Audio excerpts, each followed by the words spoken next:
following video contains explicit opinions from two internet dum-dums. There are also minor spoilers for Dungeons & Dragons Honor Among Thieves. Viewer discretion is advised. Hey, we're a couple of basic liches, and we have finally watched the Dungeons & Dragons movie Honor Among Thieves. On the whole, we enjoyed it. It Yes. was a palatable film. It was really good. Yeah. We were both shocked at how much we genuinely enjoyed this movie. But what happened? As of the recording of this video right here, right now, it is June. Well past the box office release date. Why are we even talking about this? Because we all know you're D&D players, you're Pathfinder players, you love tabletop role-playing games. We know that Honor Among Thieves was a 2023 box office bomb. The movie cost $151 million to make. Chris Pine was $11 million of that. The box office made $72 million at the first weekend worldwide, and to date is about $208 million worldwide. We're paraphrasing here, but in the film industry, they like to say that in the box office, they want to see double the numbers of the production cost. Of your budget, yeah. Of your budget. Critics on Rotten Tomatoes gave this a 90%, where the audience score was a 93. The Metacritic score was a 72 out of 100, and then the cinema score was an A-. So it's certified fresh, baby. People seem to generally like this movie, and critics actually didn't hate it either. Scored high everywhere. Which makes sense. It's a good movie. If you take away nothing from this video, go watch the D&D movie. It's actually pretty damn good. How did a movie that reviewed so well and that audiences seem to genuinely enjoy, how did it do so poorly at the box office? That is what we are going to discuss in today's video. We have three big reasons why we think this happened. We're going to go in order with what we feel like was the most influential reasons why this failed at the box office, and that's why we're going to start with the OGL. If you'd like to learn more about how that went down, we have our video on the OGL situation. We have a link down in the nether region for you. Basically, Hasbro, Wizards of the Coast did a big no-no to their community and hurt our feelings pretty early on this year in January. So we're not really positive that this had a major effect on the movie, but it just could have. There's a lot of content creators out there that could have been creating a lot more hype if they didn't feel so heartbroken. So while Hasbro decided to not make any changes to the OGL and keep it the way it was to make us happy, we kind of felt a little disheartened from the whole situation. And I really think that because this brand hasn't been built for the wider audience yet, that we really were counting on the hype to get a good start in the box office for this movie. It definitely did something, because if we felt something from it, we're part of the community, we're part of the D&D community, something we're passionate about, and we were disheartened. We're the target audience for this film. And I know that our behavior would have been different without the OGL situation. Without the OGL situation, I would have been hitting you up on the day of being like, let's go see it together and review it for the channel and all this stuff, but that just didn't happen. It's hard to quantify. Yes. So that is why it's number one on our list. The second major reason we think that the D&D movie was a box office bomb was that it failed to reach a wide enough audience. It failed to appeal to a wide audience. This movie was made for us, the fans, and our family enjoyed it alongside us. I feel like we were primary in that equation, which, thank you, that was nice. But something for the family to latch on to. You know, the significant other to latch onto, your kids to latch onto, we feel like was severely lacking. So when we say that this is lacking a wider appeal, we mean that it was just too narrowly focused in its intent. Its intent was to create a D&D movie for D&D nerds. But this wasn't what Hasbro wanted. This isn't what Paramount wanted. They wanted this to be a worldwide phenomenon. They wanted Dungeons & Dragons to be synonymous with fantasy brands like Game of Thrones and Lord of the Rings and God knows what else. Hasbro wants D&D to be their second billion-dollar brand behind Magic the Gathering. That's the whole point, that they're moving forward with these multimedia projects. And they missed it by a large margin in terms of making this appeal to a wide enough audience that it was going to be a guaranteed box office success. They made a lovable, nerdy fantasy film that is very rewatchable. It's got great moments. It's got funny parts. It's got heartfelt moments. Yeah. It's really, really well made, but it is aimed at such a narrow audience that it can't help but just be a box office bomb. I really wanted to see this grow from the beginning, from when we did the review on the trailer, to see D&D as a brand grow to more people and more players so that they understand what D&D is. But that ultimately didn't happen. And my biggest concern in the meat of this was something for kids to latch onto for this movie.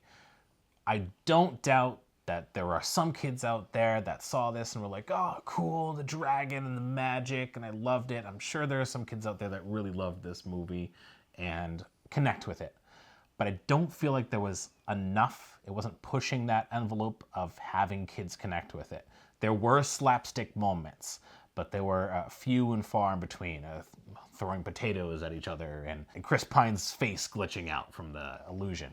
There weren't these memorable, easy to remember characters that kids could really latch onto. Nothing adorable, cute, and badass.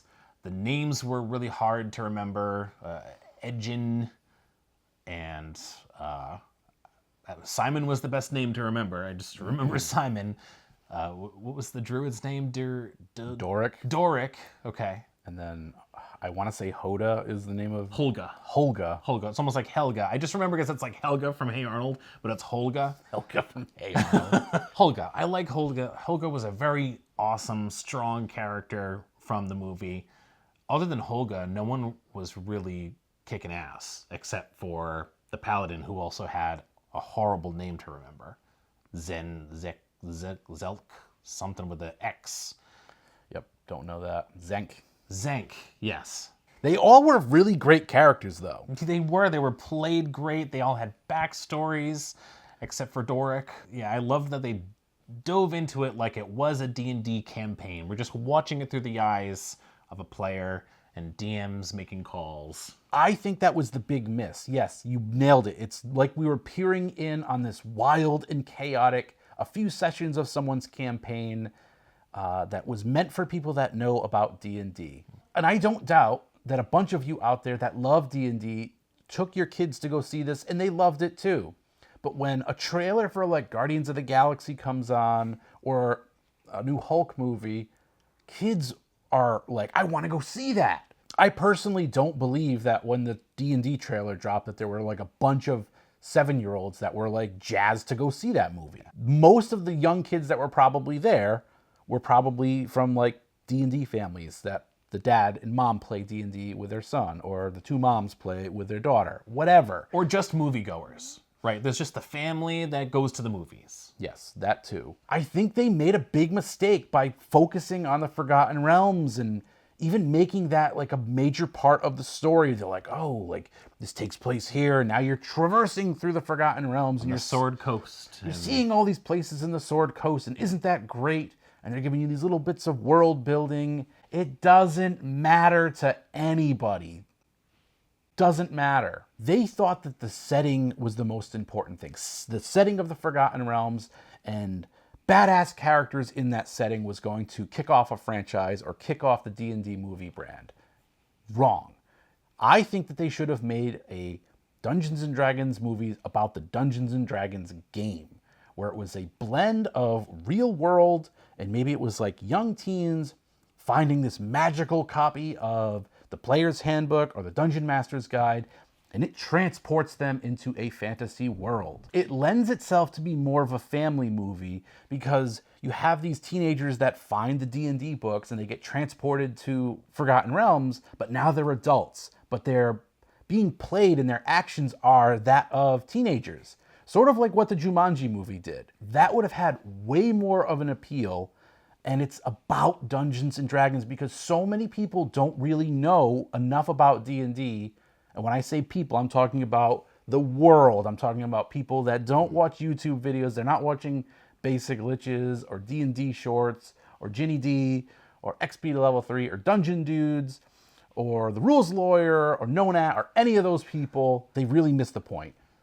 There wasn't enough connection to the actual game in the way that like Stranger Things does or that Freaks and Geeks did, where this began from a tabletop game and the connection between people at a tabletop.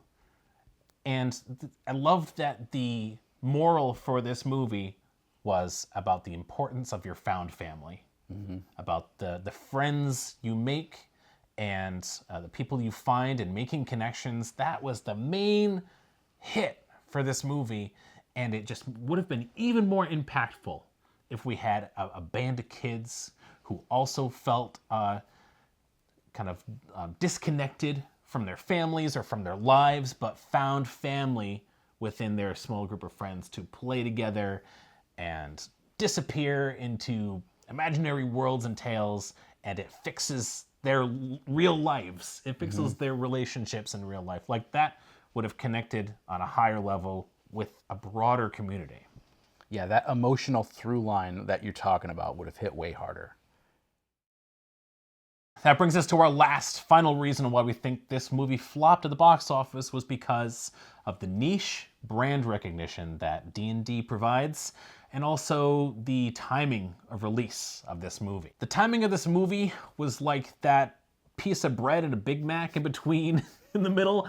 It's just kind of like soaked in all the sauce and sandwiched in there. Like, what is that piece of bread in there? Why is it there? Like, it came after John Wick 4, and it came a week before the Super Mario Brothers movie. Being between those two movies really kind of hurt its growth. So I want to get into the brand recognition here, because I think this is the most important reason that this thing bombed. So real quick, I want to show you an image on screen. Super Mario, right? All right, we all know that that was Super Mario. Everyone from 5 years old to 95 knows that that was Super Mario. I'm going to show you another image right now. All right, now I know you D&D folks and Pathfinder folks, you know what that creature is. But to the wider audience, to the global phenomenon of Hollywood blockbuster moviegoers, do you know what that is? It's not from Stranger Things. Nope, you're wrong. Close, kinda, but it proves my point. Dungeons & Dragons has such a long way to go before it reaches the brand recognition of something like Super Mario. Because the Super Mario Brothers movie came out and it did not do well critically. Audiences loved it, but it was a poorly reviewed movie and it made $1 billion at the box office. Now, this isn't the first time that a poorly reviewed movie has done well, but how does a movie like D&D review well, audiences love it, and it bombs?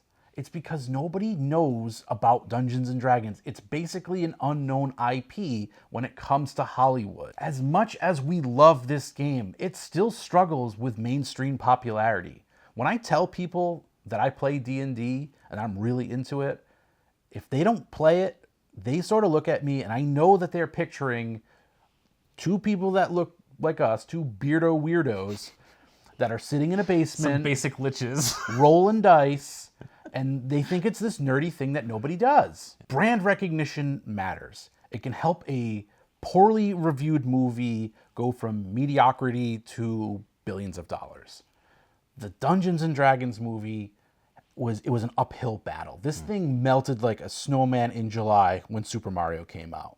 It stood no chance in hell. That wake-up call could not have happened any faster for Hasbro. The sad part about Dungeons & Dragons as a brand, as an IP, is that as much as it's risen in popularity since 5th edition has really taken off, it's still more of a springboard for other creatives to use and become popular. The bigger brands that have come from D&D that have been springboarded off the platform are Stranger Things and Critical Role, the live streaming playthroughs on YouTube. Those are more widely known than D&D itself. Basically, we already got the D&D movie that needed to appeal to a wider audience, and that was Stranger Things, because they took the game of D&D. It was about the kids getting together on the weekends after school they all felt detached. It was what we described earlier, that connection to the wider audience. They got together to hang out, to be a group of friends, and their adventures that came from that in this wild world with the upside down. They literally go to another world. The games that they're playing, it doesn't happen so much that they found a book and that they're going to another world, but yes, their adventures and their horrifying experiences that are happening in the real world are mimicking that of the games that they're playing. So much that they would name the creatures they came up against, with D&D Monsters creatures and monsters. Yes. D&D is so important to that show. It is in the DNA of almost every decision that they seem to make. You don't actually have to be aware of that fact, but it's the truth. That is a D&D inspired show through in and throughout. The reason the Forgotten Realms doesn't matter is because not every table plays in the Forgotten Realms. Most people probably have a homebrew setting that they create themselves. That's the problem with creating a D&D IP movie. That's the problem with the brand. The most iconic setting that they have is Dragonlance, which is a trilogy. Well, it started off as a trilogy of books back in like the 80s or 90s. And that's sort of making a resurgence, and they're supposed to be making a show based on that. But even then, I still don't think that's the right call. I still think that they need to make it about the game itself, because that is the most unique aspect of the brand. Yeah. It's really unfortunate because they, meaning Hasbro and Wizard of the Coast, they were like, now's the time. We have to strike. The brand is as hot as it's ever going to be. And you're right. Yeah. You probably were striking at the right moment. But man, did you miscalculate and you made the wrong movie. You made a great movie. It sucks to say. You made a really great movie that was fun, and it had emotion, and it was heartfelt, and it was filled with Dungeons and Dragons references, and it made me smile. And I'm so glad that it exists. But you just didn't make the right movie. Oh, you made the wrong which movie. Sucks. And the chance of getting it right was so slim. And we didn't want it to flop. No, we didn't. Even after everything that happened with OGL, didn't want it to flop. We wanted to see something. We wanted to see growth from this. If only it meant that the tabletop community would grow to more people. That's all. I want more and more people to understand what Dungeons and Dragons is. I don't want to get that weird work from a coworker that thinks that I'm just like doing bong rips in my grandma's basement. Smelling like a pig. Smelling like a pig, just with Dorito dust on my shirt, just like I roll to seduce the elf queen. Because that's what people think D&D is, unfortunately. That's the general perception from people that don't know anything about the game. It's going away. That is going away little by little, day by day. We are chipping away at that stigma. And I'm super thankful for that.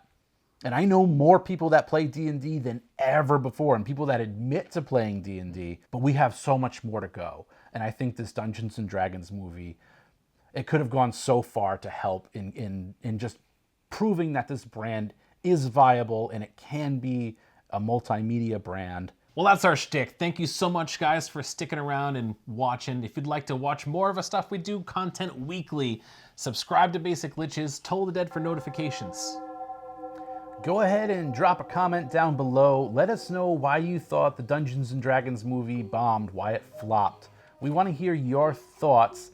And let us know, especially if you don't play Dungeons & Dragons. If you stumbled across this video because you're a movie fanatic, let us know why you think this movie failed or why you didn't see it. We're always creating new content for anything tabletop gaming related. Click over here to check out our basic reviews. And if you want to start playing Dungeons & Dragons, we have a great adventure right here with a video called The Fae Sisters Fate by Goodman Games. Check it out. Later, Liches. Bye!